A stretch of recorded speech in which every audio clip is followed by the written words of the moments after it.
มีกล้องวงจรปิดครับอะไรที่มีข้างนอกด้วยเวลาใครมาขโมยของอะไรต้องมีอย่างน้อยที่จะได้เพื่อนที่ร่วมขาดเกรงขาดนั่นเขาไม่มีแล้วก็มาเปิดเขาไม่มีแล้วก็มาปิดมันก็เลยไม่ได้เขาปิดไว้ไม่เปิดไม่รู้โน้ตก็ไม่รู้เลยนึกว่ามันเปิดถ้าปิดมันจะดูได้ไงก็ใช่ไงมันไม่มีใช่ไหมคะเก่งขนาดนี้หลานเก่งขนาดนี้เอาเรื่องจริงนะถูกไหม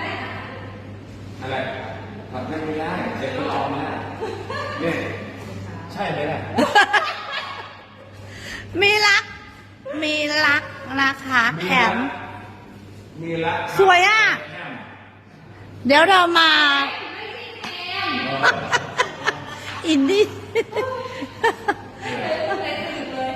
ไม่ถูกเลย